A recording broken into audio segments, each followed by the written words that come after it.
Hello from Hong Kong. My name is Franz Roessler. I'm the Austrian Trade Commissioner here in Hong Kong, EdTech Austria that we call our offices. And welcome to this first Austria-Hong Kong Greater Bay Area EdTech exchange. Dorothy my colleague from the Hong Kong office, Dorothy Lee, who is together with me responsible for all innovation topics, also the startups. So, and Dorothy is working on the background and will help us to operate these slides. This is actually quite an informal exchange. You know, it's a webinar, but we still try to make it as informal as possible. So I just would like to tell you the background of this webinar, why we thought we have to connect you both here, Hong Kong, Austria, GPA area. Actually, both jurisdictions, both markets really place much more importance on EdTech, education technologies. Austria just established recently an EdTech Austria initiative, where all the key stakeholders come together to combine, you know, the startups, but also the traditional institutions to promote EdTech technologies. And also here in Hong Kong, InvestHK Kong, our great partners, recently also had a special outreach actually to all of Europe for EdTech. And when we saw this new initiative in Austria and the interest of Invest Austria to reach us Europeans, we thought we would like to have a special only Austria Hong Kong GPA session as well, because we both think that we are smaller markets, easier to start, but we are of course close by to much bigger traditional markets. So that's great that this all came together. I would like to thank all our partners. You see the logos anyway, but of course InvestHK Kong, Cyberboard, Hong Kong Science and Technology Park, also a great partner of us, and Esperanza from the Hong Kong side is kind of the core group, and in Austria, EdTech Austria, that was already mentioned. Just some technology, some techniques involved here. This webinar will be recorded and will also be made available to all of you via our YouTube channel. We will send you later on a link. And also during the presentations and later, please make use and try to type in questions. We have the Q&A function, and we will try to address those questions in the framework of this session. Okay, so with that agenda, we will have a short overview about both EdTech ecosystems, Austria, Hong Kong, and GPA. Then the fun part, we have some practical cases, some EdTech startups ready to share their own experience. And then I think you're going to go more into a little bit of a dialogue, a feedback, a little bit on the presentations, and maybe we all can come up with some further opportunities and maybe some call for action.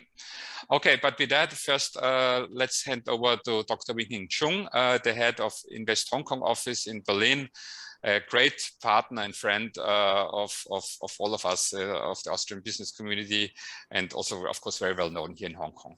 Winghin, the floor is yours. Thank you very much, Franz. Thank you very much. A very warm welcome from us here in Berlin, from InvestHK Kong, the investment promotion agency of the Hong Kong government. And it's excited to learn that after our first EdTech webinar in April of this year, we have that follow-up, because we started thinking about a webinar on education technology, because COVID has actually challenged education systems all around the world. Yeah, and some countries have dealt with it better, were better prepared for distance learning, for digital learning, and some countries were not, and some education systems were more challenged. And that was the original idea why we started this webinar in April. And I'm very happy to learn that Austria, one of my favorite countries, by the way, in the world, has this exciting education tech initiative. And our idea was how can we bridge Europe with Hong Kong? How can we bridge Austria with Hong Kong? How can we learn in Hong Kong from European startups, from European initiatives with their great education systems? And how can we improve Hong Kong's education system? And how can also we bring technology from Hong Kong maybe to Europe? And that is the basic idea behind that. Education technology, or EdTech, is pretty new to a lot of people, and I think today is a wonderful opportunity to foster this exchange more in depth. And yeah, without further ado, I think I will hand over back to Franz to introduce our first speaker. Vielen Dank, Wing. Spricht natürlich auch perfektes Deutsch, perfect German, also so in good hands. All our Austrian friends, and we still trying to improve his Austrian German as well. Hannes Aichmayr from EdTech Austria speaks Austrian German, actually Salzburg German, because he's at the moment located in Salzburg. And he's the manager of this new EdTech Austria initiative. Fresh back from the Austrian Alps, from a prestigious forum Altbach. Actually, leaders, secretaries, all came together to discuss also EdTech. So that's good, Hannes, that EdTech was so prominently featured at Altbach, isn't it? Thank you, Franz. Yeah, it was actually great. And we had a great, the first in-person bigger conference actually for 1.5 years almost last week. But yeah, we're also used to digital conferences and meetings and webinars. So also happy to be here today.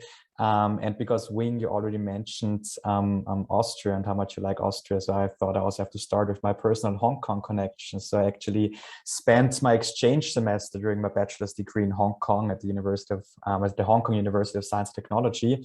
And so I was also really looking forward to the exchange and to connecting with Hong Kong, especially again. And as has already been mentioned, I am the project lead of EdTech Austria, and EdTech Austria is a pretty new initiative that has just been founded in November last year and is funded mainly by the Austrian government and the Austrian Economic Chamber. And yeah, we'll briefly give you an introduction of the Austrian EdTech ecosystem. So we did a survey in December and January from the startup perspective of the Austrian EdTech ecosystem to, as a first step, and also the first time it has actually been done here in Austria, generate some empirical data regarding the EdTech ecosystem here in Austria. And I apologize for the 2 graphs that are coming on the next slides being in German, but I will explain them to you, of course. So what we see here is an overview of the Austrian EdTech startups or companies. We have roughly 100 EdTech companies here in Austria, and we divide them into the ones targeting K-12 on the left side, then the ones targeting higher education, corporate learning, and on the right side, lifelong learning. And you can also see that a number of EdTech companies in Austria actually targets different groups within these 4 sectors. What might also be interesting is we only have a few that are specifically targeting higher education. Don't want to get into detail here, but the Austrian higher education market is pretty difficult for startups. We still see that around 35 to 40% target K-12, so that's the largest market still. But many then also go over to offering the products to corporate learning, so to companies, and also having a B2B line of work. So what we also did when we launched the survey, generating more data regarding the Austrian EdTech ecosystem. I already told you we have around 100 EdTech companies. In December, January, they had around 2,000 employees and 120 million yearly revenue in euros. Of course, these numbers right now change pretty quickly because we have a few high growth EdTech companies as well. So these are really the numbers from December and January.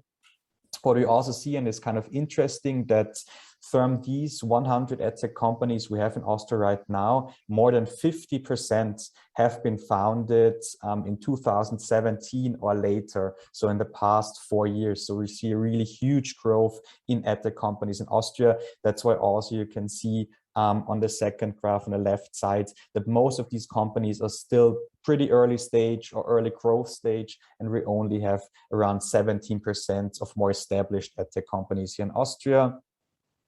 What we also saw, we thought maybe EdTech might be a sector where we have more female founders than it's generally the case when it comes to startup founders.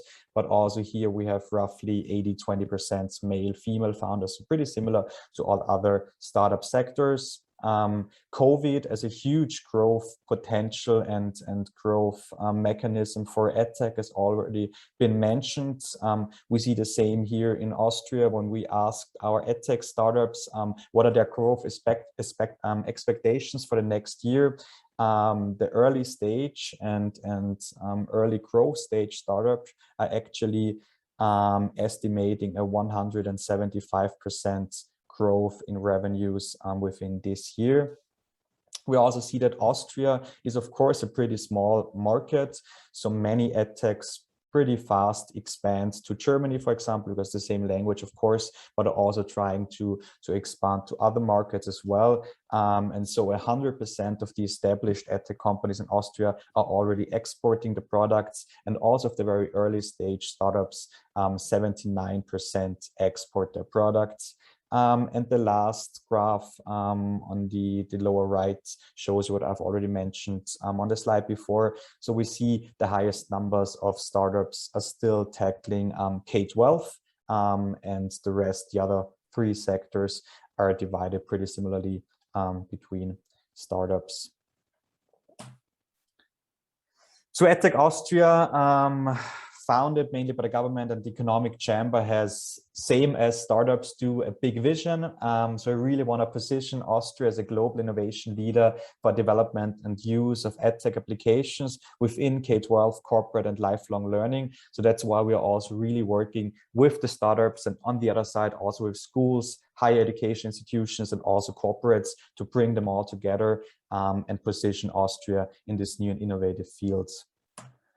How we are doing that? So we have three main strategic goals. Firstly, we are trying to enable and foster a vibrant EdTech ecosystem here in Austria and also beyond.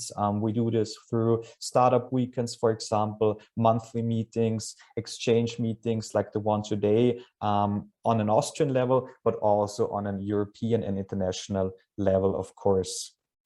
Then what might be interesting also for many companies from Hong Kong, we are providing specific services to support EdTech startups in Austria, but also beyond, of course.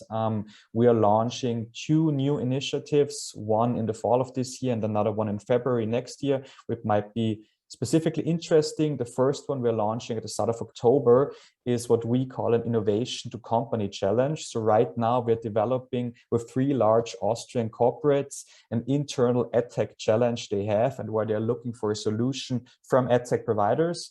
And we will launch these challenges in October and then start scouting useful or EdTech applications that can actually solve these challenges in November and December.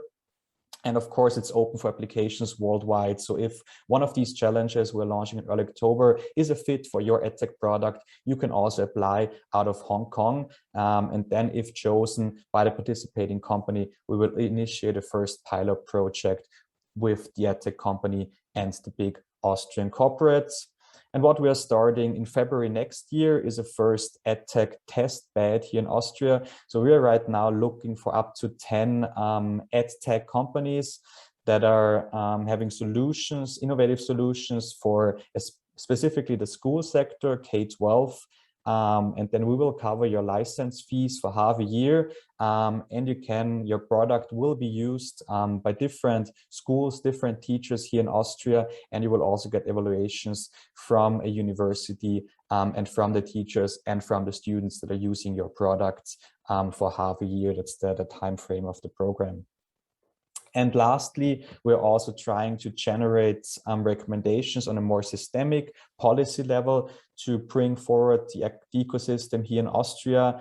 That's what we are doing with stakeholders on a national level, but we also co-founded the European EdTech Alliance, where we're trying to develop policy recommendations on a European level and work with the European Commission to foster the European EdTech ecosystem.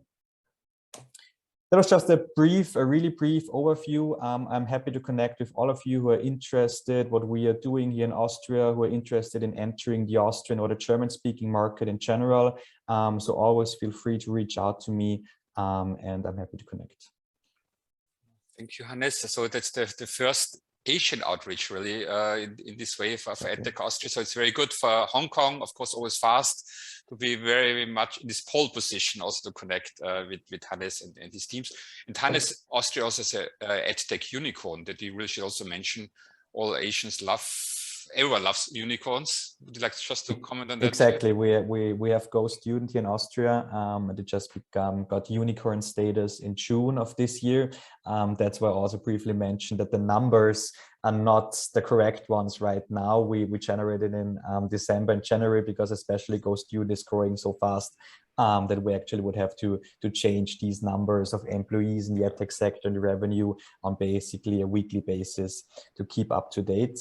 But yeah, that's our Austrian EdTech unicorn and one of only 27 worldwide.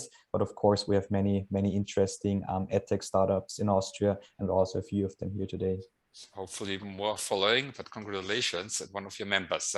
So let's look now at the Hong Kong side. And actually when we had the pre-discussions with Rachel Chung, co-founder of Esperanza, she said, not only Hong Kong, we should of course mention also the Greater Bay Area. And this is really the big story. I think, Rachel, also what's happening here in Hong Kong. Similar to Austria, Hong Kong is also connector and testbed maybe for other markets close by China, but all of Asia. And this is the great work Rachel is doing. And Rachel, you are responsible that we do this webinar also kind of at the end of the summer here, because you have some announcements to be made and some opportunities. So I'm curious about your experience sharing, Rachel. Thank you. Thank you, Franz, and thank you, Heinz, for the sharing. We here in Hong Kong, we are also building our ecosystem. And as Franz said, you know, we think that we're not just thinking about Hong Kong. We're thinking of building an EdTech ecosystem in the whole Greater Bay Area. For those of you who are not familiar with this term, we call the GBA the Silicon Valley of Asia. And actually, we even have bigger ambition. We think that Hong Kong, if we can use this analogy, we are kind of like a Rolodex for Asia. If any one of you in the audience are interested in tapping into the massive Asian market opportunities, I think Hong Kong is a very easy entry point for you.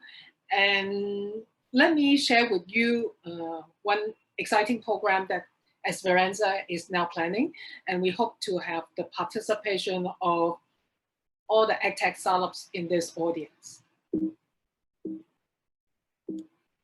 Let me see if it works. Yes, we are now actually in the final stage of calling for applications on this Adventures Global Business Acceleration Fellowship. This is the second year we organized this program, and we had actually 2 fellows who will speak in the audience. Xccelerate and Mandarin Matrix, probably they can tell you whether they found this program useful for them. Actually, we're now working with Lavine, Xccelerate, on a workforce development program in Hong Kong. We are a NGO founded by the former Finance Minister of Hong Kong, Mr. John Chung. We are 3 years old now. And some of you may be curious because some of the EdTech startup asked me, oh, do we have to pay a fee for joining your fellowship? You know, I can tell you it's absolutely 0 charges because we are a nonprofit organization. Our whole program is funded by the Hong Kong government. And we are building bridges and relationship, and we're not here taking your equity or taking any fees. So our role, as I said, is to build ecosystem, build communities, because as a startup, I myself have plenty of experience in this area. We need a lot of help. We need a lot of people who can provide us with advice. We need funders. And actually, if you ask me, there are two things that are very important for startups. One is we need a good team, especially if you are venturing into overseas market. You need a good team outside your home country, because it's very difficult for you to relocate your entire family. So you need good partners. Second thing is you need opportunities to pilot, to try out your solution in some other parts of the world.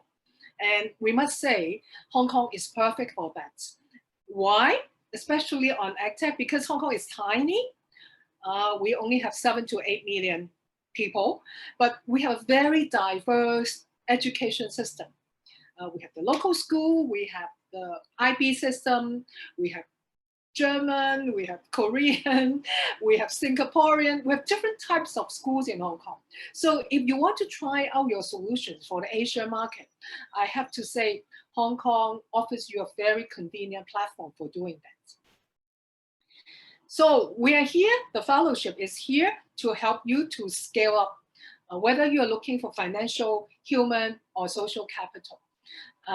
We know your needs, and we're here to help you, to connect you with the different connections that you may need for the Asian market. Probably there's no need for me to emphasize a lot. Asia is a gigantic market, and particularly Asian people, Asian parents, we are willing to spend a lot in education. And we are also very well connected in terms of internet users. And there are a number of statistics that you can make reference to. Probably the APAC region is the highest and fastest growing e-learning market in the world. And for some of you looking for investments, there's one point that you may be aware. The EdTech investment scene is maturing in Asia. And what is more interesting for EdTech, I always say EdTech is not a typical startup. And that's why you don't always look for your typical VC. And EdTech is an area sometimes with more sustainable, and which means maybe slower growth. And in Asia, we have a good pool of family offices who have patient capital. And, for example, in Hong Kong, I know very well. Last week, we just had a meeting with a group of EdTech funders in Hong Kong. Many of them actually are operators as well. They operate kindergartens, learning centers, international schools, all over the places, including in mainland China. And these people, for their own strategic reasons, they're always on the lookout for good learning solutions. And last but not least, Asia, we also have a good number of corporates. They are looking for opportunities to work with partners. And actually, Mandarin Matrix, David may tell you his experience with one of the major group in India later through our program. So like what EdTech Austria is doing, we are looking into the whole range of education from K-12 to workforce development and lifelong learning. And we have, these are our focus areas. To be very blunt, we're not particularly interested in tutoring school. Schools that help you to get better grades, probably not our primary interest. We're very keen, because we are NGO, we're very keen on the learning outcome and impact. How can effective and innovative solutions help develop 21st century skills? How can your startup motivate, inspire, and empower learning, personalized learning, as well as make quality learning affordable and accessible? And last but not least, actually for this year, one of our key focus areas is future-proofing our workforce, reskilling and upskilling of the workforce. This is just a snapshot of our review panel. I I forgot the count, how many we have. I keep on adding people on our review panel. What's going to happen is from now till the 7th of September, you still have around a week to go. You can submit your application, and we have formed a very strong review panel. Their role actually is not so much to really analyze your startup. I asked all these friends to help because they all have their own interests and connection. We have VCs, we have family offices, foundations, we have educators in our university, we have talent development professionals, we have education operators. You can check out our website. Probably we have almost like 50 now. And each of them will be able to help you to find out the connections that you need. We are partnering with Cyberport. This year, we will have our summit on the 3rd of November.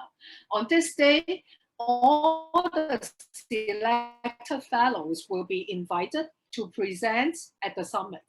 And what you can get, as I mentioned, is you will be matched with potential investors, market entry advisors, very important localization partners, as well as pilot opportunities in Asia. It's super easy to apply. You just fill in a very short survey form. Don't give us too many words. Short and sweet, together with a short video to help us visualize what you're doing. This is how we will select. One factor I like to highlight here is the fit. I'm sure those who join the fellowship, especially those who are nominated maybe by Hans and Franz, you will be very eligible anyway. But what we are looking for is the fit. To what extent we here in Hong Kong can help you scale up in Asia? Is it a fit between what you need and what we want and how we can help? That's why we highly recommend, if you're interested, be as specific as possible in telling us how we can help you. That's very important. So these are contact points. Do reach out. We still have 7 or 8 days. I'm always ready. I'm taking Zoom calls on a daily basis from startups from around the world. If you want to make sure whether you should apply for the program, just jump on a call with me. Thank you. Thank you, Rachel. And I think that's also, first of all, very interesting to see, what are the criteria you're looking at, because that's not only for the challenge, but altogether for the fit into Asia. I think that's going to be very important. And Rachel, I can confirm, she's always working day and night, I think, when you send her a message, WhatsApp, a very quick reply. And I think that's going to be, you're going to be one of the cornerstones also independently from the competition. I think that you were so ready to share your experience and context with us already. So great connector. But of course, the next chance is the 7th of September competition deadline. So please. Thanks, Franz. We are really keen to develop partnership relationship with Austria. Since both of us are kind of small, and we are kind of, perfect couples. Okay. So a marriage made in heaven. Yeah, perfect. Yeah. Okay, so let's move now to the next part of this session. I think we would like to hear from some of the startup connectors that Rachel mentioned, and also Hannes brought with him some startups. So we're going to start alphabetically. So it's going to be mix Austria, Hong Kong, and that's going to be interesting. So let's start first with AESIR, sharing your experience. I would like to invite Ernest Chung, co-founder of AESIR, for his introduction, please. Ernest. Sure, thank you. Dorothy, do you mind if I share my screen?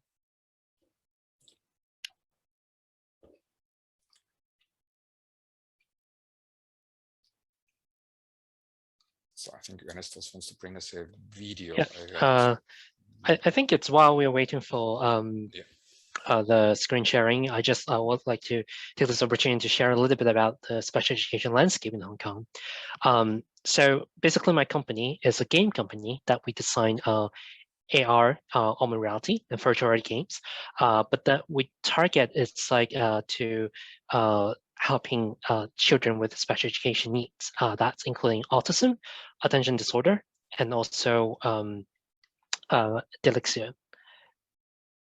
So that's basically our focus. And talking about that is actually in Hong Kong, around generally 4% of our students having special education needs. That's cover like various type of disabilities. And globally, we are talking about 93 million.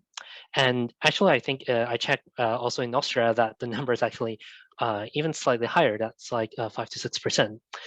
It generally depends on like how well the assessment being done. And when we started this, we realized like actually gaming is what is the answer for special education needs, because despite like how much resources we're able to pull in, is actually never enough for that kind of care, that kind of professional, that kind of standard that we're able to offer to our next generation. So at the time we come up with a gaming solutions that's like so much about attention focus, that we want to use the latest AR and VR games as official stimulations that to teach the students with special learning disabilities that to be learned more effectively, and also to able to focus on the content. And here is like a quick demo of our solution. Many children with dyslexia also have problems with coordination and handwriting. These skills depends on the ability in bilateral coordination, postural control, motor planning, and as so well as cross midline. It's all different kind of gamings that we developed. So far, we have 30 different games in our bucket, and including like dyslexia training, motion sensor games, and down to like different mobile apps. And one key thing about just to give a advertisement and credit back to the Invest Hong Kong, that we are part of also the Cyberport community, and also the part of the government innovation technology fund. So basically, every single dollar that investor put in, we got the equivalent amount of investment that backed by the government. So it's one side, good thing about the Hong Kong investment. And second is like we are also looking for professional networking expansions, because this industry is actually very close to not just education itself, but also close to healthcare and rehabilitation, and that requires a lot of like local adaptation. And hoping through this network opportunities, and also like with my emails, we're able to get some general leads for people who are interested in this special area that we can cooperate. So thanks for your time, and here is my sharing. Okay, thank you, Ernest. And yeah, both parks, Hong Kong Science Technology Park, Cyberport, great networks, really also the state-owned parks, and many Austrian companies actually have made use of that already. And we discussed now artificial reality, and actually it's great that I think I can connect already Ernest with Sergiu, because Sergiu Ardelean, CEO of Artivive, he is also no stranger to artificial reality, and actually I think Sergiu is also quite familiar with Hong Kong already. He has been here several times already, and he also already has some clients. And artificial reality, maybe another marriage made in heaven. Yeah, Sergiu. Let's see. And unmute, yeah, unmute. I think still.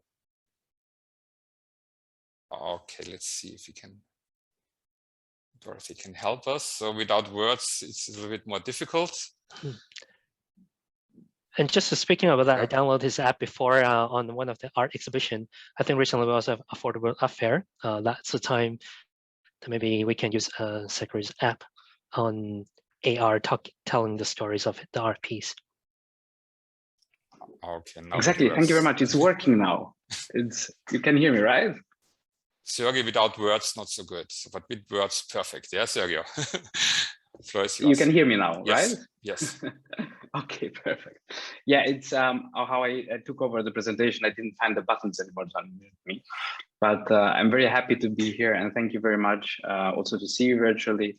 We are connected and talking for the last 3 years when we were in Hong Kong, and we have some great artworks and also projects with some communities in Hong Kong.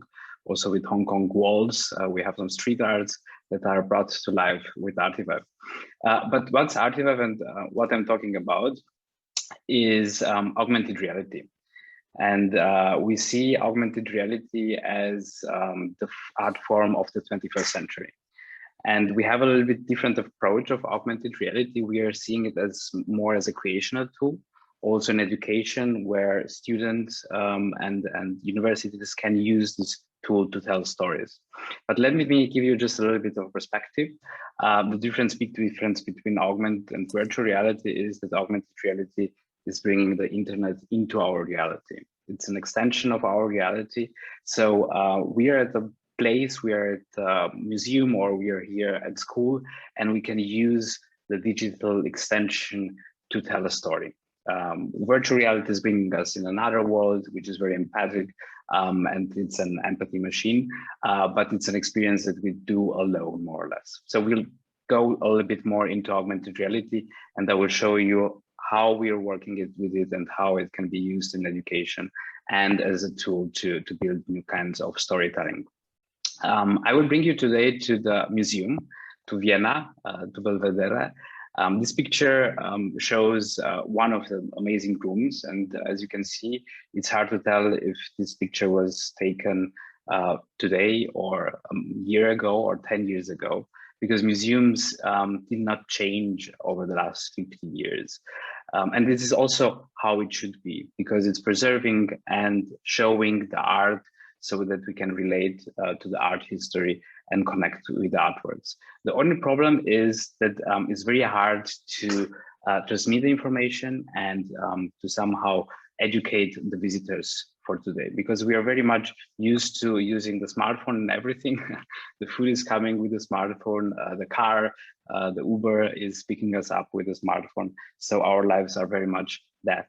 And when we are arriving at the museum, we either have to read a very long text or connect through the audio guides. I have chosen this artwork to show you a little bit how it could be building storytelling through technology and using technology to expand the narrative.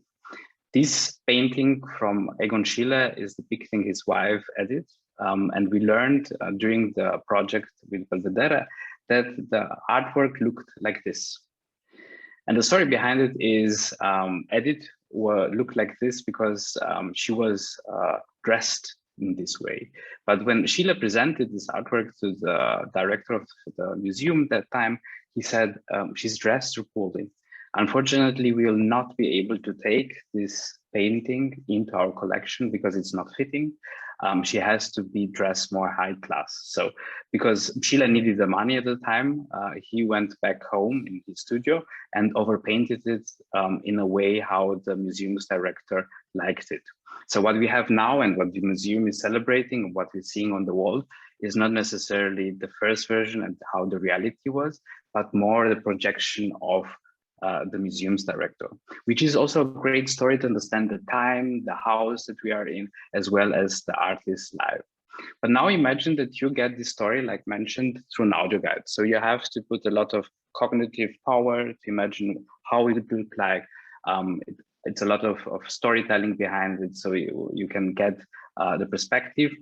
And therefore, you're spending a lot of time with this artwork and will have less time to spend with the rest of the museum. So therefore, using technology to move forward and using augmented reality, we had the opportunity to make this wonderful project where we could bring the artwork to life and let the artwork tell its own story and highlight actually these changes and why it happened in only 40 seconds. And speaking of this and the technology and the power that we have behind it, we started working with universities around the world. And we had different projects, starting with institutions where we worked together with local universities where the students were able to create this digital content. Like in this example of Juan Miró, we worked together with the university where a student could interpret in his own way how these creatures, because the artwork is called Insects and Birds, could come to life. And therefore, first of all, the student is working on the living object. The professor has the opportunity to show both worlds, the traditional and the digital. Then afterwards, the work is shown in a museum. So the student is shown in a museum, and also for the viewer, for the visitor, is a total different perspective. So in this case, it's a win-win situation where we have the opportunity to integrate students into the museum, and the institution gets content, fresh content for new target groups. We also did a survey because at the beginning we were a little bit asking ourselves if what we're doing is going into the right direction. So we try to understand also from the visitors, how do they feel about this extension? Does it add any value to the experience? And we were surprised how much it does. So we were surprised how open people were, and they wanted more. They wanted to see more exhibitions. When they learned that we are in more museums in Vienna and worldwide, they decided to go and visit that exhibitions as well to learn more about the artworks, because it's much easier to get into the artworks and the exhibition, into the experience, because what's happening, I will just show you very short, is if we're looking at artworks, and this is a project that we did here locally with some artists to reinterpret poster as a medium. So they took posters and build in the technology to shift the stories, right? So we have these two examples. On the left, we have an artwork which is has a lot of structure. It's very complicated. It's very hard for us. We have to put a lot of cognitive power to understand what's there.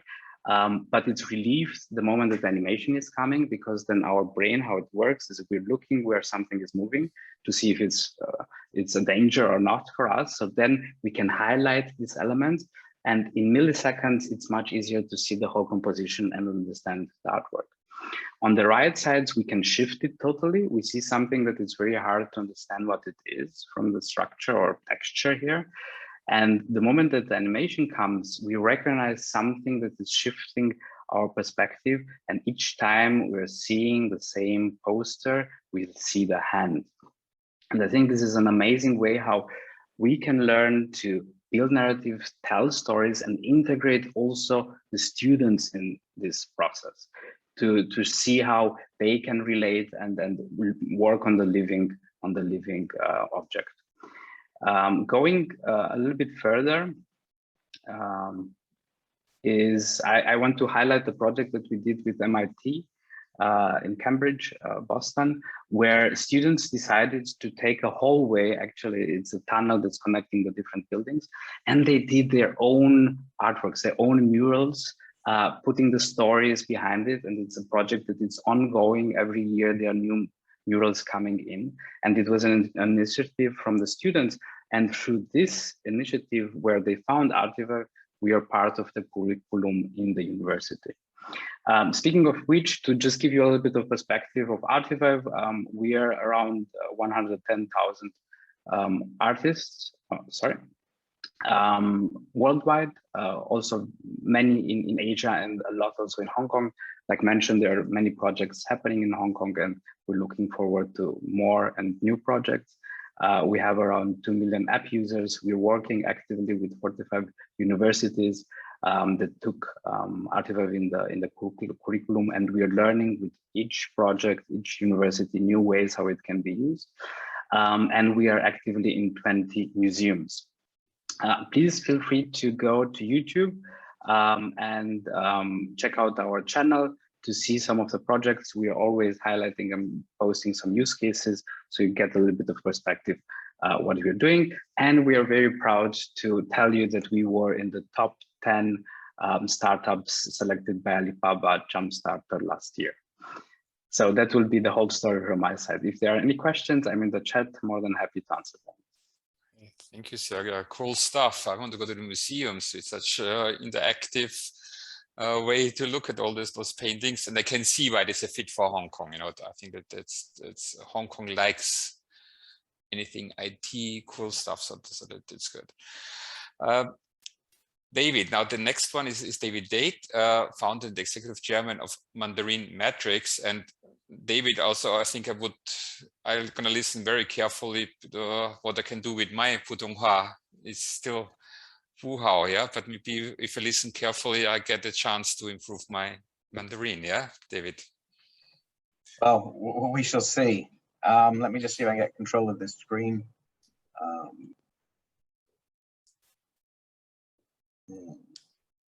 Okay. Well, from Hong Kong and the Greater Bay Area, rather than start with Chinese, Guten Morgen, hello, and Ni Hao. My name's David Tait. I'm the founder and the chairman of Mandarin Matrix, which is an integrated online solution to teach Mandarin as a foreign language. I think when we talk about Mandarin, it's a global issue, okay? And so I start with a strange fact, which is that both the US State Department and the Chinese Ministry of Education estimate there will be over 35 million K-12 learners globally by 2025. This is the second language learners. This is one of the very few facts I can find at the moment that both the US and the Chinese government agree on. Despite increased demand for Mandarin education, there are insufficient trained and qualified Mandarin foreign language teachers and a lack of materials to best support best practice in both the classroom and at home. Our vision and purpose is to be a significant part of a solution for the millions of children and adults worldwide who will shortly be learning Mandarin. In helping people gain true proficiency in Mandarin, we hope in the longer term, they'll impact their country's economic growth and bridge some of these existing political divides. Mandarin Matrix was started when we were asked by an international school to create some printed children's material to support daily Mandarin classes. That content, which was initially 6 little books, has now expanded to over 1,800 titles with 30,000 exercises in multiple navigation languages. From print, Mandarin Matrix has evolved into a cloud-based, scalable, turnkey solution with sequence learning modules supporting individual learning. The AI-supported platform teaches reading, writing, speaking, and comprehension. The dashboards that provide teachers easy access for work setting are also automated to give grade marking. And the students and parents aren't forgotten. I have a parent who has kids who learn Mandarin, and they have their own dashboards, which means they can monitor their own individual progress. We've got a very professional team here in Hong Kong, which is my privilege to be part of, developers, educators, designers, programmers, marketeers, and we've also got a total team of 6 now in the US and in the UK.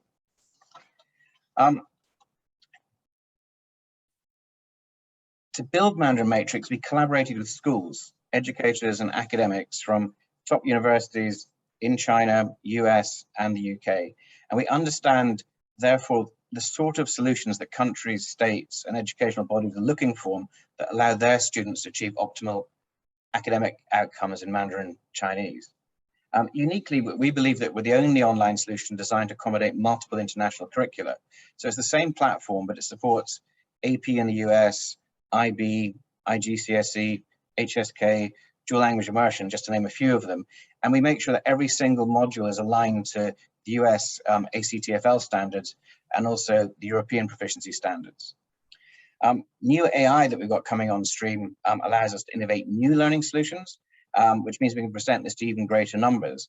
And what that's also now opening up for us is the expansion to allow us to offer the same materials to adults. And we're now looking at industry-specific courses, for instance, the hospitality sector. And we believe that's going to be a huge area of growth. And working with governments, we now engage at the B2G level, so that's business to government, and we're targeting particularly the Belt and Road Initiative. So we're looking at Thailand, Philippines, and Indonesia this year. However, we're simultaneously looking to expand to the Middle East and Europe. So maybe Austria should be our springboard into the European Union. We expect that both the B2G and our future B2C channels will actually be offering us exponential growth. It's always difficult to know how boastful one wants to be in these circumstances, but we've been very well supported by Esperanza and a whole bunch of different folk. I see Herman is there from InvestHK Hong Kong as well. We had a great year last year.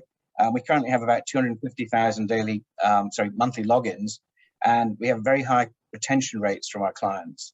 And 95% even if they've used the product for 3 years. So it definitely does take a long time to learn Chinese, but that might not be the only reason we're keeping them.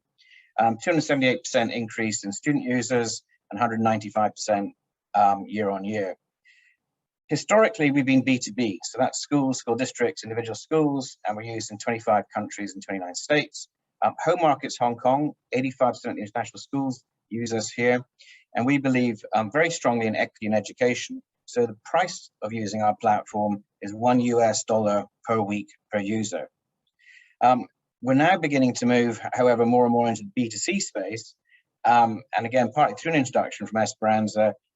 We expect our market penetration to accelerate quite a lot next month because we've got a rollout with Reliance Industries in India through the Geo network, which will reach up to 410 million users.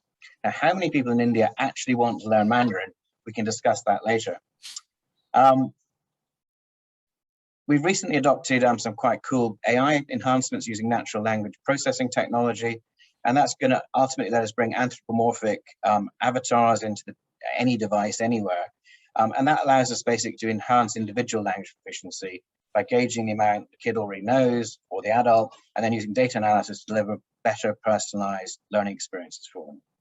The deployment of that solution, we reckon that we'll also be able to promote greater equity in education, and in effect, whether you've got a teacher or not, allow a child to learn Mandarin anywhere.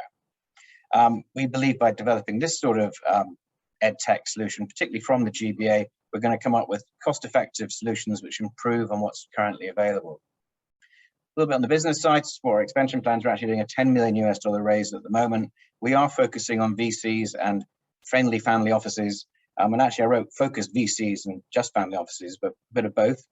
And that's really to spend more money on our technology and our global rollout, because we do see a lot of acceleration at the moment.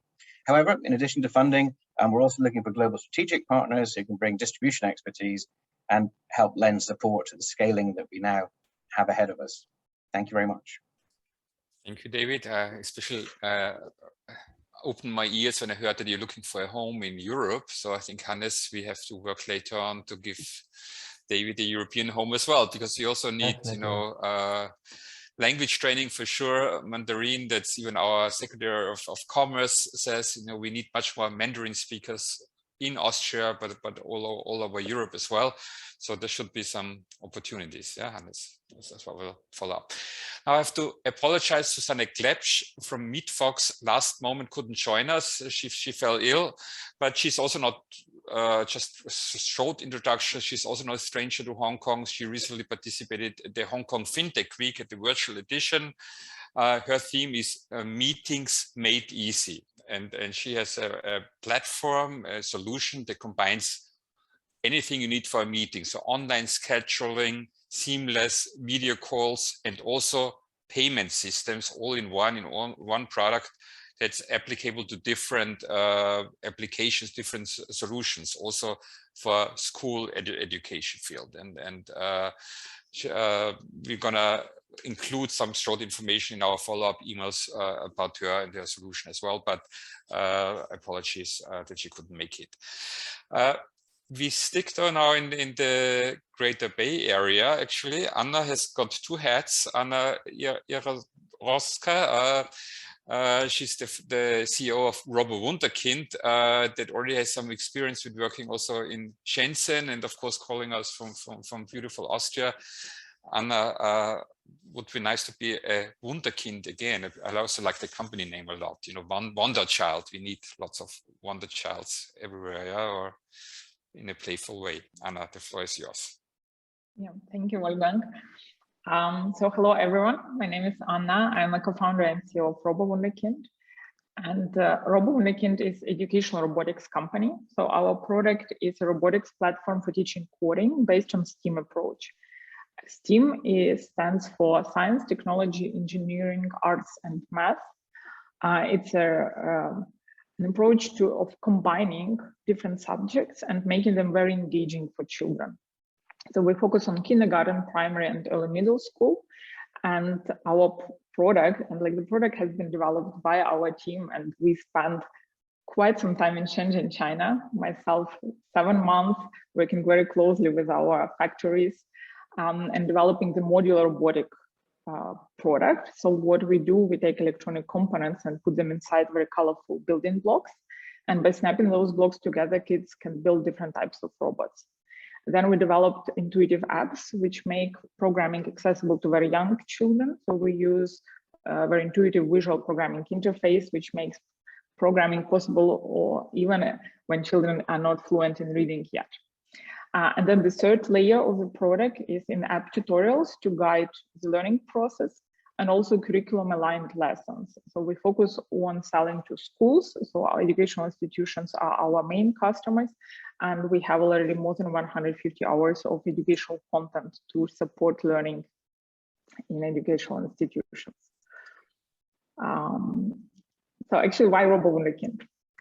I know everyone loves, like most of people love building with Legos, because it is like, it's magic. You can build whatever you can think of. So we were thinking how we can make creating technology accessible to very young children. And so our answer to that is our Robo Wunderkind building blocks. So they're colorful, they were very easy to snap together, and children can build their own small devices. So like something very easy to get started is a flashlight. It just has the brain, light module, button, and eyes. Okay, so eyes, maybe we don't even need them, but with a button and light, we can have a flashlight and program it to light goes on when I press the button, and it goes off when I press it again. So it is something very simple, but actually a child can build it and program. And we believe that this is like the experience which creates a very positive attitude towards technology, and also gives children a possibility to express their creativity with technology. Then if we add motors, we can build a driving robot. And if we add an LED matrix, which can show animations and emotions, then we have a robot that can not only move, but also express how it feels at this very moment. Yeah, and so this is the Robo Wunderkind, how it looks like. But then, like our key facts so far, we launched our first product in 2018. We have reached already 500 schools in more than 20 countries. We sell also to families, but so like in a school, one robot is being played by between 20 and 30 children over its lifetime. So like by selling to schools, we are able to reach so many more children. So we calculate that we reached more than 50,000 children.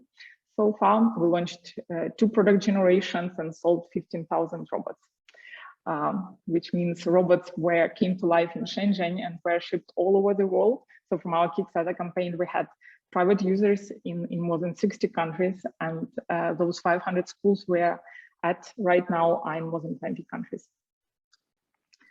And something which makes us particularly proud is when we see what kind of projects children create. So it's kindergarten, primary school, early middle school, which means sometimes those are 5-, 6-year-old children. And we have a project such as automatic vending machine. We have a robot that it cares, so it strikes animals after they had the surgery to calm them down and give them some positive emotions. We have a robot that was calculating time where you need to brush your teeth. The children trying also to creatively bring in robots into their daily lives. And so what is particularly fascinating and like what is at the core of our philosophy is that children actually learn a lot while building those projects. And this is the way to make learning more engaging and also more personalized. So like they can relate much better to projects, and if they are like interested and invested into them, they will be more motivated to think about solutions and also to search for solutions. So we are also active in Hong Kong. So we have a partner, Educational Technology Connection. And I'm actually very often telling about the pilot project we had in Hong Kong, which had very positive response and which we are now scaling. So we're looking to combine STEM, storytelling, and robotics. And the way it works, we take English tales. So it's Oxford Publishing English tales, and children first read them together with the teacher, and then they recreate them with Robo Wunderkind and create a small theater piece where they retell the story. And this is like a beautiful combination of English learning, robotics, storytelling, and coding in the primary school. So I'm very grateful to our partners for coming up with this very creative idea, and looking forward to reach more primary schools in Hong Kong with it. And maybe like a short outlook also in what we are currently working on. So what we noticed is that like the tool is great, but we need, like, if we want it to be part of educational system, which not changing very far, like very quickly, and like there's in most countries of the world, teachers have to take care of 25 to 30 children in the classroom. It is just difficult to give personal attention to each child, which means with technology, we can support learning in the classroom by helping teachers understand where children are at right now, where they're struggling, where maybe they have additional questions.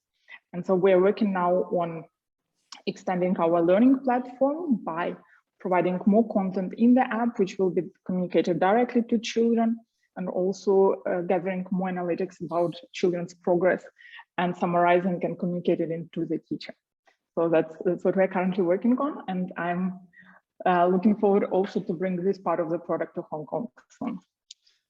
So thank you very much. And I would love to be in touch. So if anyone is somehow connected to STEM in kindergarten, primary, early middle school, please reach out. I will be happy to discuss potential collaborations. Thank you. Anna, the joy comes across that you have, with your company and your product, and personalized learning. That's another big story. I think that's a big topic. Maybe we have some time to discuss that also further.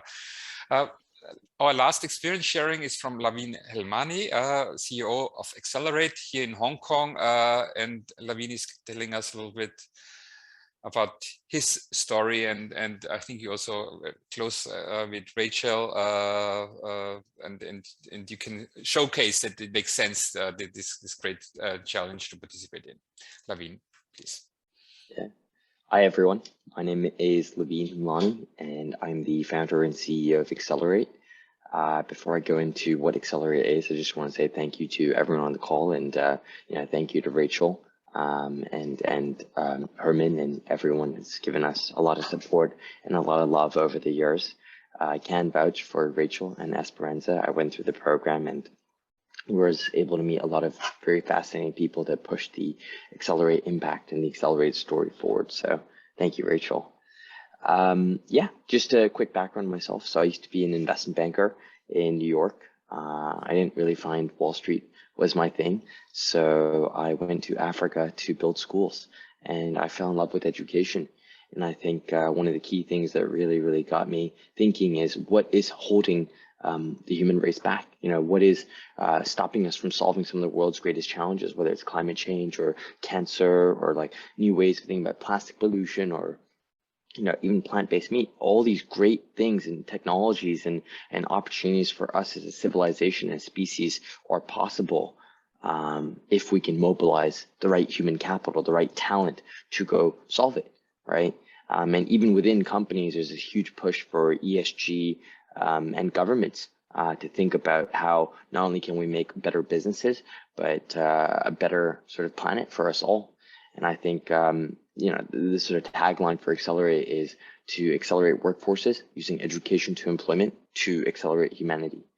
And it's been an immense journey. I started about 4 years ago. We've upskilled and reskilled about 25,000 people. And my dream is to do 25 million. So I'm just getting started.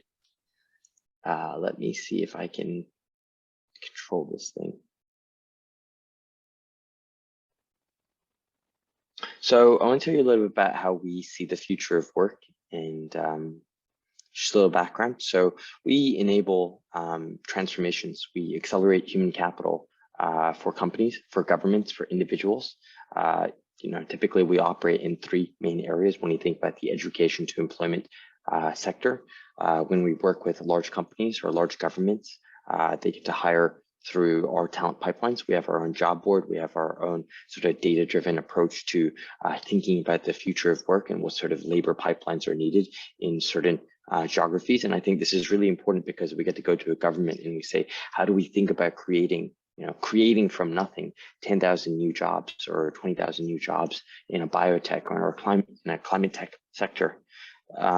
We also work with lot of these companies where they get to hire our talent. We train from zero to hero thousands of data scientists, software engineers, product managers, UI UX designers, blockchain engineers, and we get to give projects to a lot of companies, whether they're banks, insurance firms, consulting firms, asset managers, and then we also get to push the culture forward of a lot of these companies, whether it's giving them skills in soft skills, giving them skills in data science skills, and really making tech a core part of a company or government or an individual's human capital strategy. And the reason for this is that, traditional universities have been really slow to adapt to the future of work. Even as Rachel said earlier, there are millions of new jobs and new opportunities that are coming out, but typically it's really hard for companies to adapt. And that really stems, in my opinion, from the education system. How do we, create an education system, especially at the sort of 21 and above age, that caters to lifelong learning, where people have a half-life of a career that used to be 40, 50 years to now 2 to 3 years, and also have to deal with a, grand set of new challenges that comes into adapting to modern customer needs, adapting to new ways of doing things. Like the globalized world, there's so many competitors coming in, so much funding being raised. And so it's really important that companies invest in their people, right? Data skills, digital skills, growth hacking skills, cybersecurity skills, in a way that's not theoretical, but in a way that's very practical, that's project centric. And that's something that, when done correctly, can be broken down into 3 key areas, right? You have a lot of teams that typically are blocked by gaps. Again, this is more on the AI centric, but you can remove data here and literally replace it with any other skill. But you have a lot of teams that, even though they're specialists in creating data-driven solutions for a retailer or for an insurance firm, they're still struggling with a lot of skills gap, which reduces their customer centricity. We have so many workshops, so many free webinars, so many conferences out there, and a lot of L&D and a lot of HR companies and organizations are pushing those workshops to their business units, whether it's HR or operations or finance. But how much of that actually can translate into real innovation and new ways of doing business and new ways of using exponential technologies, whether it's a robotics or Google Analytics or a cybersecurity tool, and allows man and machine to kind of integrate. And then you also see many companies, especially in Asia, where the general workforce has absolutely no idea of digital trends. Of course, we see it on Instagram, we see the word AI, but beyond that, it's very surface level, which I think is really holding companies back.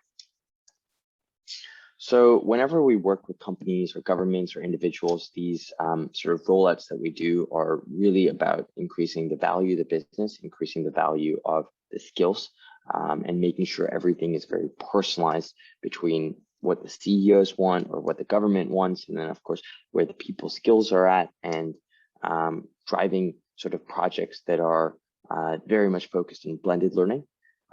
Again, move away from pre-recorded videos and offer this sort of live mentorship and live coaching and live sort of project-centric curriculum, which is where I think a lot of value comes from, actually the learning. And yeah, when done correctly, it really helps companies and governments think differently about their people transformation. You can't achieve digital transformation without people transformation. And there's a lot of benefits to revenue generation. There's a lot of benefits to innovation. And there's a lot of benefits to talent pipelines when you're going and upskilling. I mean, we did this one thing last week with a government, 1,500 people, and even an insurance firm the week before, 3,000 people. There's really a lot of benefit when you see their CEOs investing in their people, and these people are out there saying, oh, I've got this certification, I have a CEO that really believes in me.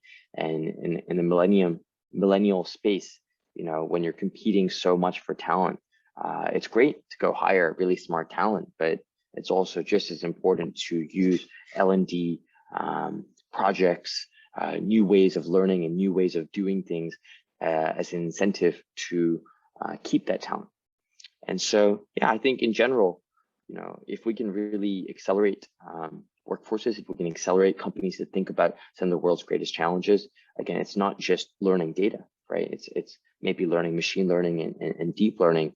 And if you're an energy company like CLP, and we partner with them as well to reduce energy intensity or to increase your grid efficiency, right? I really dream of a world where education and EdTech, companies like us, governments like us, are thinking not just about these skills, but also the sort of urgency of some of the things that are impacting our planet. I don't know about you guys, I'm pretty sure I speak on behalf of everyone, but no one wants to wake up on a dying planet. And that's kind of what's happening right now. And I really think that the education system over the last 100, 200 years has really produced this short-term thinking where companies and governments and individuals, of course, we have to live in a sustainable way, but we've kind of only prioritized next quarter's profit. And in many countries, this has come at the expense of the planet or sort of social welfare. And so I really dream of a world where we can inspire millions of people with these skills, almost like superpowers, and inspire them to use them for the benefit of humanity, whether it's AI skills for biotech solutions, or whether it's using, as other startups pointed out, virtual reality for better education systems. And I think that we could create a better future if we can really see the value of EdTech to individuals, governments, and enterprises. And that's all I have to say. Thank you. Thank you, Lavine. Lots of food for thoughts for sure. And we really in Austria, we really like to hear this emphasis on continuing improving and educating the workforce. Continuous education is a very, very big topic in Austria. And this is actually somewhere I think we really would like to use more technology and more people-centric further education. So it's good. We had the whole range from kindergarten to continuous workforce education. So this, I think, was a good overview, Dr. Winghin, Chung, what we would have to offer if you all come together in those two ecosystems. I would like to hand over now to Wing. Yeah, he's gonna moderate a little bit the more interactive part now. Yeah, thank you very much. Please don't forget to put in questions into the Q&A. I will then read it to Dr. Wing. Yeah, thank you so much to all the speakers and to all the presentations. It was really, really exciting, and I was really overwhelmed and really very excited about the solutions which are now already in place and the innovation. But now we're coming to a panel discussion with VCs, venture capitalists, with Hannes from EdTech Austria, with Rachel, and also with Herman. Herman, the head of the business and professional services of Invest Hong Kong, based in Hong Kong. And I would like to hand over to Herman to also explain a little bit about Hong Kong's government's role and Hong Kong's government support of these EdTech ventures from all around the world, and what's going on in Hong Kong, what's the strategy of the government, and how do we help those startups propel and thank you, Wayne. Good afternoon or good morning to everyone. Hong Kong government is very enthusiastic about education. I think in the latest budget, we have spent about 110 billion Hong Kong dollars in education. That represents about 15% of the total government budget. So this is quite a heavy amount. In addition to that, Hong Kong is the home of a lot of schools and students. Despite the fact that we only have 7 million people, we have nearly 900,000 K-12 students in 2,000 schools, and about 300,000 post-secondary level students. So it's a pretty big market. Hong Kong government is also aimed to be a global hub of innovation and technologies. We have about 100 billion Hong Kong dollars injected into this innovation technologies sector in the past couple of years. In addition to that, we also have a IT innovation lab, a fund that is dedicated to the secondary school to upgrade their IT projects. So in general, Hong Kong government is very dedicated to the K-12 educations.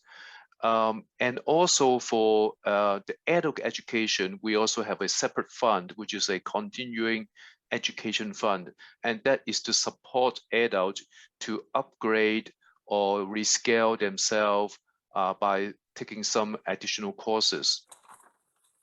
So it is in the Hong Kong's government mandate to transform Hong Kong not only from a financial center, but also as a regional education hub and also a innovation and technology center as well. So I would encourage all education technologies to come to visit Hong Kong or to get in touch with us at Invest Hong Kong, and we will be able to help you to make your development into this part of the world. In the past couple of years, we already helped some around 10 EdTech companies from overseas set up in Hong Kong. And also we have worked with Esperanza and other stakeholders to promote EdTech sector in Hong Kong and the rest of Asia. I think we have had about 10 events in the past couple of years. So at Invest Hong Kong, we are very dedicated and committed to promote education technology. Thank you very much, Herman. Thank you. Now we got a question from the audience, especially to Rachel from Esperanza, because Rachel also mentioned the GBA, and how can startups from Europe break into the Chinese market? Thanks, Wayne, for that question. Actually, some of you may have heard, from the news on some recent developments in the education market in the mainland China. There are a lot of different sources of information, but from the information we get, actually, the Chinese government has a number of areas that is still very interested in looking for international resources and partnerships. These include, for example, vocational training. Chinese government is very big on vocational training, workforce development, and also learning solutions that can help build the soft skills, 21st century skills of the people in China. And also teacher training is another area. So if you look into the strength of Austria, you can map out, what your advantages are. And obviously for the mainland Chinese market, friends, Wayne from Invest Hong Kong will always tell you, you need to do your homework very thoroughly, properly before you venture into the market. You need to find a local partner. And very often, our advice is sometimes it may be useful if you try Hong Kong first, because we have a very strong network of companies in Hong Kong that have already had connections with the mainland. So it's easier if you go into the mainland through the Hong Kong route. Yeah, thank you very much, Rachel. I think connecting with us in Hong Kong or with us here at Invest Hong Kong here in Europe will just help before you formulate your business plan and your strategy for China and for Hong Kong. And now, last but not least, I also want to introduce Janos Barberis, the co-founder of SuperchargerVentures, to you. Janos is actually based in London. Today he is speaking from beautiful Greece. And my question is to Janos, what kind of fit and what kind of startups or investments are you looking for? Is your fund looking for before you invest in? Janos? So, yeah. I mean, just like most funds, I mean, it depends on the stage that you have, but you always have 4 elements that you look for, right? So you have the team, which is always going to be a number 1 until at least you do a Series B. You have the traction, which is EdTech is not necessarily new. It's something that has been around for a few years. But right now it's heating up. And so the question is, did you catch that wave? So did your company do 5x in the last 12 months? Because otherwise it means that you missed it. So team traction. The other one is the product. So I think a lot of it have an idea of a vision of how they want education to be there, but is the product speaking it for itself in terms of the quality?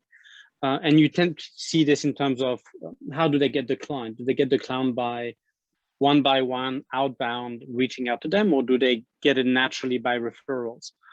And then the last one is market, which I think for the purpose of this panel is interesting. Look, Hong Kong and Austria both have smaller markets comparatively to, you know, if you take Europe, you have the UK, or if you take Asia, you would even have a Vietnam or Indonesia. But I think COVID in a way kind of made this irrelevant. So if you are a founder, for example, that says, look, I'm currently based in Hong Kong, I want to set up my headquarters in Austria, and then I'm going to play the great European arbitrage, because now you can have remote teams, and there's no reason why out of Austria you cannot try to dominate the French market or the German market. And likewise from Hong Kong, you try to build your Vietnam and Indonesia presence, because now remote team, I think used to be a big no for VCs, but now we know it works, right? And we know it also makes your cost of capital much more efficient, because you're just becoming a way leaner startup and you reach even more companies. So I think the market, what would be good, I think, for founders here on the call is also to say, I am looking at Asia, I am looking at Europe, I am looking at putting a headquarter in either Hong Kong or either in Austria. And I believe I can actually reach my neighboring countries from there, because remote work and me building a remote team has been solid. So the 4 elements we look for are team, traction, product, and market.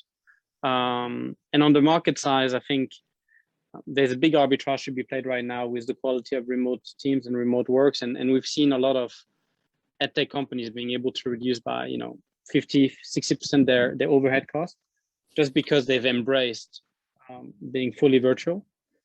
And in context of Europe, you have a whole licensing arbitrage to be played, and therefore you can do it from Austria, and from Hong Kong.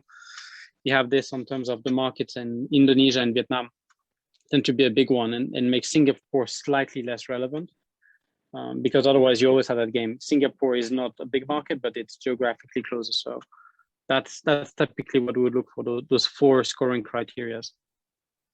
Excellent, Janos. And Brian from Cataliize, do you have anything to add to Janos? What's your perspective on that? What kind of investments are you looking for? Sure. Thank you, Wayne. Obviously, I look at all those 4 buckets that Janos mentioned.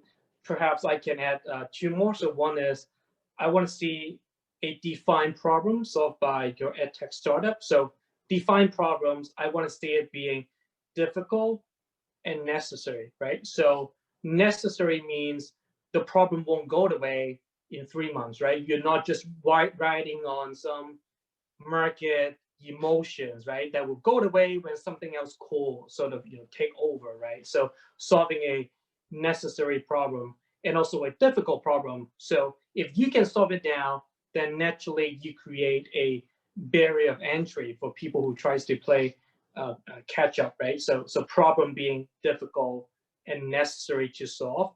That's what I'm looking for, on top of all the other things that Janos mentioned. Also, I want to talk about a word that a lot of people hate, which is secret sauce, right?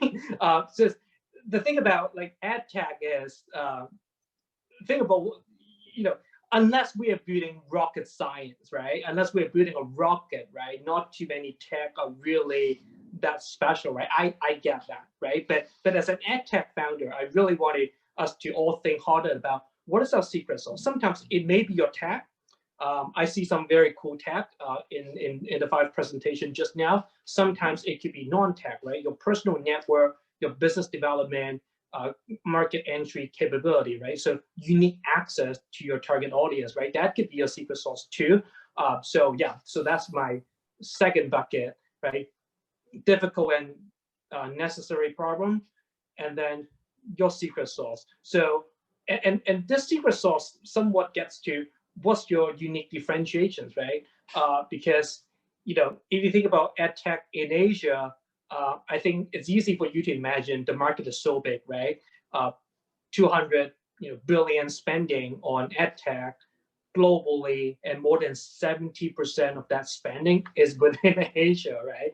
And then half of the EdTech unicorns in the world, half of those are based here, right? So you can imagine from top-down view, the market is so big, and at the same time, the bottom-up view, right? I think Rachel mentioned in her opening remarks, right? Parents, including myself, right? We're spending a lot of money, right, to upskill and prepare our kids, and at all levels, right? Not only at the kindergarten level, but primary school, secondary school, college, and then post-college, right? So bottoms up, you can see, spending, it's gigantic, right? But at the same time, education has always been crowded, right? This marketplace. So that's why I see a lot of very interesting ideas here. So I would love to continue these conversations and learn more about your unique differentiation. But I think in this big yet crowded market, figuring out your unique differentiation as well as your product market fit is extremely important, and that would give you an upper hand in getting VC dollars. Thank you. Wonderful, Brian. Yeah, thank you very much for this explanation. I think Ernest Chan from AESIR has some secret sauce, because he has also combined knowledge from other sectors like healthcare into his gaming ideas. And I got a question from the audience. Ernest mentioned that Ye has around 30 games at the moment. What's your plan in the coming 1 to 2 years, and how many games will you be launching? That's a question from Kylie Leung to Ernest from AESIR.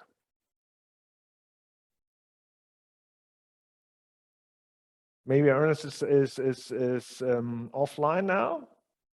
I don't know. Yeah. Then unmute Ernest.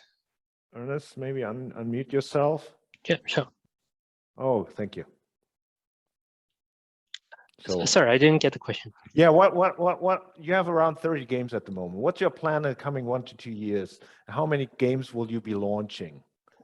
Right now we have 30 games, not just 3. And right now we are doing an integrated platform that basically we combining assessment tool as well as the training tool of autistic and also attention disorder children training gaming set into one single platform that is more like in China. There is a very famous mobile application that's called Ping An Doctor, and so we are benchmarking that, but more using as a game app that able to share the knowledge and also the practice in terms of how to adopt play therapy or game therapy for teachers, professionals, and parents, so then they can assess the child development progress on a timely basis, and also like to offer intervention or training that's more custom-made for them. Excellent. And yeah, I have a follow-up question to you, Ernest, because you were focusing on children with learning disabilities, but also this we have a growing population, elderly population, suffering from dementia, for instance, especially here in Europe. And would you imagine that games could be developed for senior citizens playing games to slow down the process of losing their memory? Yes, definitely. Actually, we in fact, when we're thinking of our special educational games, we are actually writing on a theory or a sort of like executive function skills that is generally like people would get them equipped during when they develop. And actually, among all these executive functions, there are 11 of them as sub-skills. And those sub-skills including like memory training, organization skills, time management skills. And actually that same theory we found is actually surprisingly applied to people with dementia as well, because that's exactly when they're doing the memory training or organizational skills, that's exactly what they are degrading, or the skills getting degraded. So actually that's exactly true. After we're rolling out our game platform for children, actually we've been right now like subdividing some of our games for elderly care as well. And right now we've been partnering with 2 elderly care center that doing that approach. But I would say that research, it's still very green, or quite rare. And we haven't done another language testing. But if there's a use for Austrian market, I'm happy to give it a try as well. Yeah, excellent. I think, Ernest, this is something what Brian can echo is some of the secret sauce, where you combine different subjects, different specialties into a new solution to help people with their learning challenges. And now we got another question from the audience. Is for the Artivive team. Your products seem applicable to many venues and facilities. Do you have any difficulties for entering overseas market, especially here in Asia? Rachel also would like to answer this question live, but first, over to you, Sergiu. Yeah, sure. Thank you very much. Great question. So it is indeed somehow a little bit harder to get into some of the institutions, at least in Europe. Most museums, but also universities, have the tendency to do the same thing, what you're doing for the last, let's say, 40 years. But I think also this time with Corona helped a lot to somehow show how versatile digital can be, and how it can help to offer new experiences. So therefore, I think there's a shift. We managed from the beginning to somehow be very international. So we also have an office in China, in Beijing, where we're doing some projects. Actually, we're just working on an open call there for a company. We have also exclusive partners in Japan and South Korea. And we see that in Asia, actually, the adoption is much faster. Excellent. Yeah. And Rachel, do you want to chip in on that? I'm traveling and maybe a bit noisy. Maybe okay. I can write in the Q&A box. Okay, excellent. So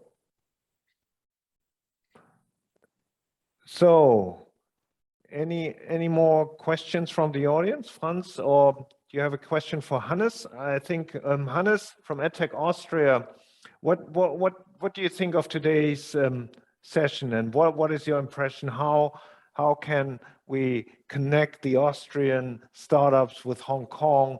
What would you need from us, from Invest Hong Kong, or from the people based in Hong Kong to help you come to Hong Kong and your startups? Thank you, Wing. I think it was a great session today, and super interesting to hear from current EdTech startups in Hong Kong and what they are doing. And I think there are many opportunities to actually connect and benefit from each other. So I think for Austrian startups, the challenge that Rachel mentioned is a great opportunity. And what we've seen in Hong Kong is that you have lots of also institutional support already, which are we now trying to build up in Austria as well. But I think that's a great opportunity, of course, for the startups here in Austria. And for the startups from Hong Kong, I mean, as I mentioned, best thing to do is basically to reach out to me, and we can do what Janos also mentioned, try to see how the product market fit is and how we can best support you regarding the stage you're currently in, and what are your expectations from the market. And I think then, Wing, it's also up to us to also work together. As someone already mentioned during the call, I think that Austria might also be a door to the European market in general, or especially the German-speaking market. And I think we can work together here to provide the best support for startups from Hong Kong who want to enter the market. Wonderful, wonderful. I think this is a good call to action.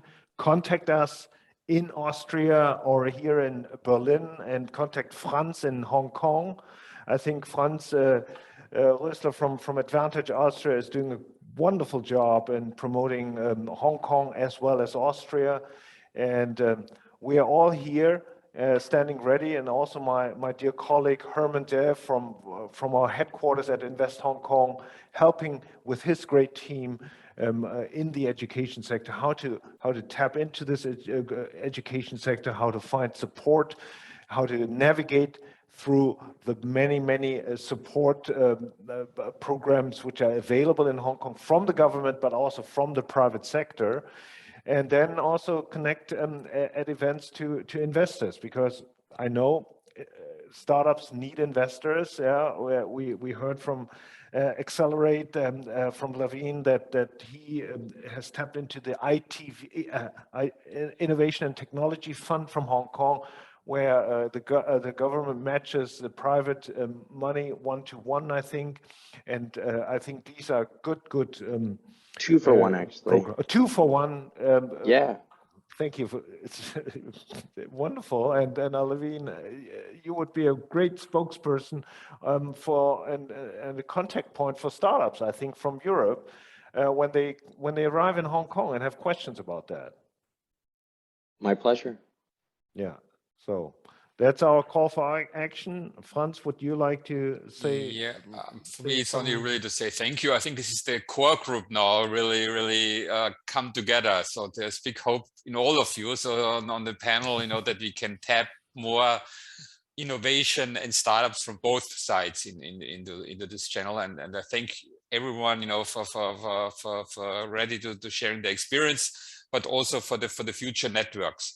I also wanted to mention Austria also has one program also for Asian startups to go into Austria. It's called CHIN, a Global Incubator Network, CHIN Go Austria, where also individually you can get support, even traveling costs and contacts, and together with Hannes. So we promise you also the Asian friends and partners here that we would bring you show you the best of Austria and Europe. So because both are really bridges to much bigger markets, but both are small enough, as Rachel also mentioned, that we have networks readily available, can make also physical handshakes once traveling is allowed again. So thank you so much to all of you, especially our good friends from Invest Hong Kong and the audience. And please feel free, of course, to contact all our offices. Connect with us also on LinkedIn. I know it is a very active community, and thank you for your interest. Bis bald in Hong Kong or in Berlin or in Vienna. We have several sites to offer. Yes, thank you so much. Bye bye.